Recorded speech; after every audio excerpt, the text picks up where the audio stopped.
महाभारत कथा पूरी तरह से वेदव्यास महाभारत के ऊपर आधारित है। यदि आप इसका निरंतर श्रवण करते रहना चाहते हैं तो इस चैनल को सब्सक्राइब जरूर कर लें और आगे आने वाली सभी पॉडकास्ट के नोटिफिकेशन के लिए बेल आइकन को भी जरूर से प्रेस कर दें। अब हम सुनेंगे पांडवों की पहचान और अर्जुन के साथ उत्तरा के विवाह का प्रस्ताव। वैशंपायन जी कहते हैं, तदंतर इसके तीसरे दिन पांचों महारथी पांडवों ने स्नान करके श्वेत वस्त्र धारण किए और राजोचित आभूषणों से भूषित युधिष्ठिर को आगे करके सभा भवन में प्रवेश किया। सभा में पहुंचकर वे राजाओं के योग्य आसन पर विराजमान हो गए। इसके बाद राजकार्य देखने के लिए स्वयं राजा विराट वहां पधारे। अग्नि के समान तेजस्वी पांडवों को राजासन पर देखकर राजा को बड़ा क्रोध हुआ। फिर थोड़ी देर तक मन ही मन विचार करके उसने कंस से कहा, तुम तो पासा खेलने वाले हो। सभा में पासा बिछाने के लिए मैंने तुम्हें नियुक्त किया था। आज इस प्रकार बंठन कर सिंहासन पर कैसे बैठ गए? राजा ने वाक्य परिहास के भाव से कहा था। उसे सुनकर अर्जुन ने मुस्कुराते हुआ कहा, राजन, तुम्हारे सिंहासन की तो बात ही क्या, ये तो इंद्र के भी आधे सिंहासन पर बैठने के अधिकारी हैं। ये ब्राह्मणों के रक्षक, शास्त्रों के विद्वान, त्यागी, यज्ञकर्ता और दृढ़ता के साथ अपने व्रत का पालन करने वाले हैं।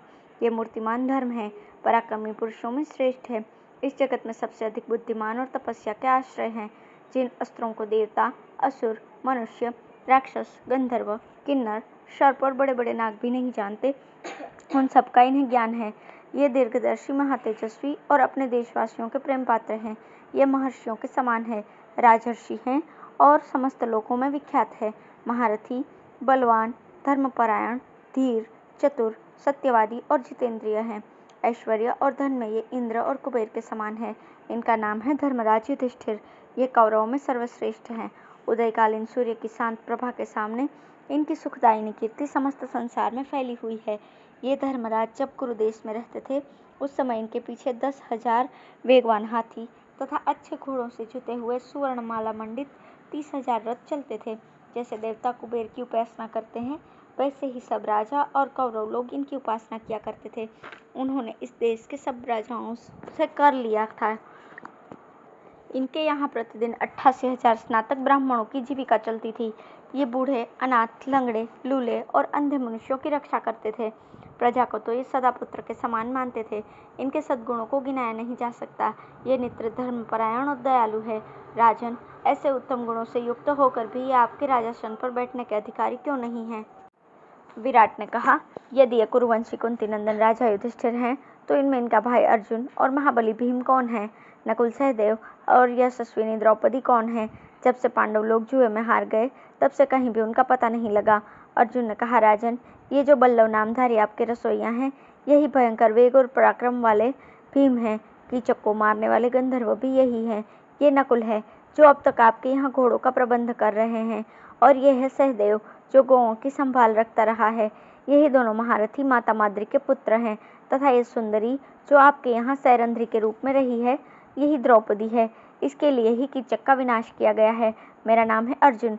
अवश्य ही आपके कानों में कभी मेरा नाम भी पड़ा ही होगा। अर्जुन की बात समाप्त होने पर कुमार उत्तर ने भी पांडवों की पहचान कराई।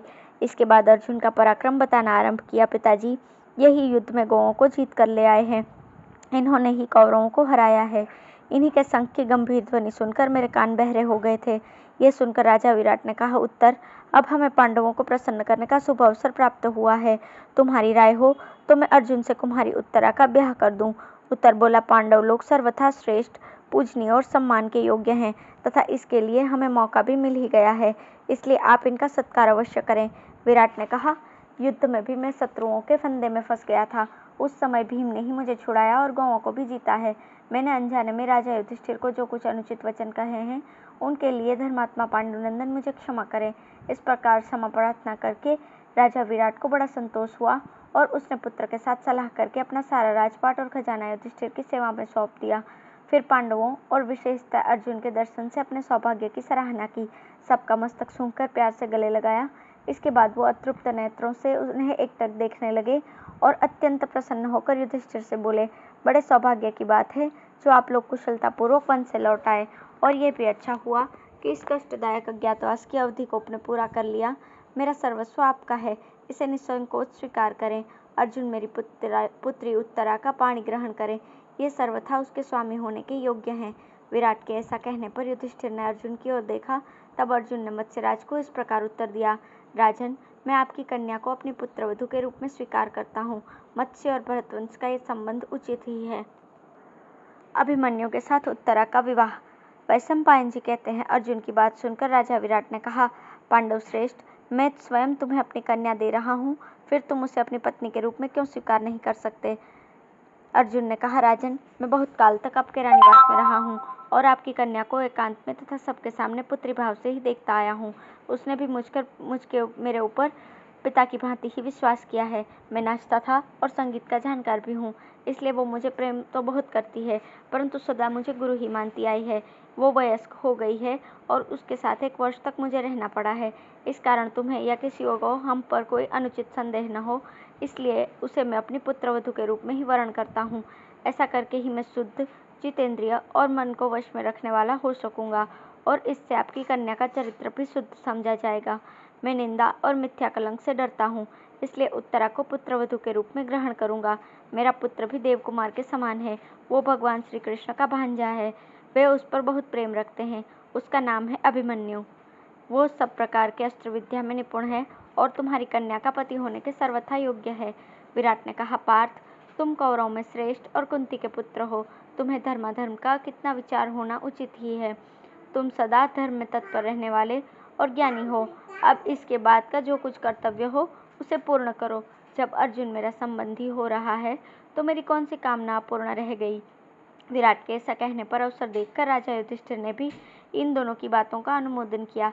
फिर विराट और युधिष्ठिर ने अपने अपने मित्रों के यहाँ तथा भगवान श्री कृष्ण के पास दूत भेजा। अब 13वां वर्ष बीत चुका था, इसलिए पांडव विराट के उपलव्य नामक स्थान में जाकर रहने लगे। अभिमन्यु, श्री कृष्ण तथा अन्य 10 वंशियों को बुलवाया गया। काशीराज और सैब्य ये एक अक्षौहिणी सेना लेकर युधिष्ठिर के यहाँ प्रसन्नतापूर्वक पधारे। राजा द्रुपद भी एक अक्षौहिणी सेना के साथ आए। उनके साथ शिखंडी और धृष्टद्युम्न भी थे। उसके सिवा और भी बहुत से नरेश अक्षौहिणी सेना के साथ वहां पधारे। राजा विराट ने यथोचित सत्कार किया और सबको उत्तम स्थानों पर ठहराया। भगवान श्री कृष्ण, बलदेव, कृतवर्मा, सात्यकी, अक्रूर और सांबादी क्षत्रिय अभिमन्यु और सुभद्रा को साथ लेकर आए। जिन्होंने द्वारिका में 1 वर्ष तक वास किया था, वे इंद्रसेनादि सारथी भी रथों सहित वहां आ गए। भगवान श्री कृष्ण के साथ 10,000 हाथी, 10,000 घोड़े, 1 अरब रथ और 1 निखर्व अर्थात 10 अरब पैदल सेना थी। वृष्णि, अंधक और भोजवंश के भी बलवान राजकुमार आए थे। श्री कृष्ण के निमंत्रण में बहुत सी दासियां, नाना प्रकार के रत्न और बहुत से वस्त्र युधिष्ठिर को भेंट किए गए। राजा विराट के घर शंख, भेरी और गोमुख आदि भांति भांति के बाजे बजने लगे।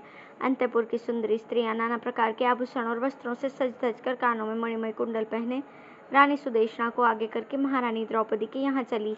वे राजकुमारी उत्तरा का सुंदर श्रृंगार करके उसे सब ओर से घेरे हुए चल रही थी।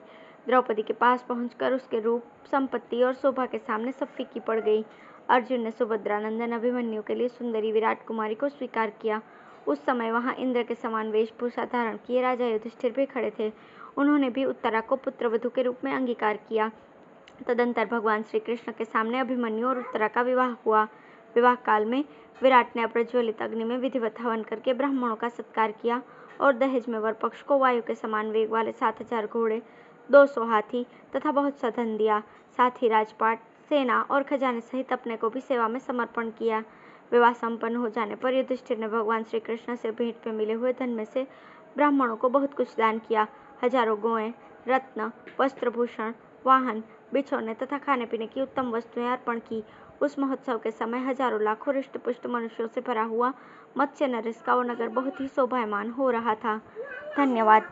अब यहाँ विराट पर्व समाप्त होता है और आगे हम सुनना प्रारंभ करेंगे उद्योग पर्व।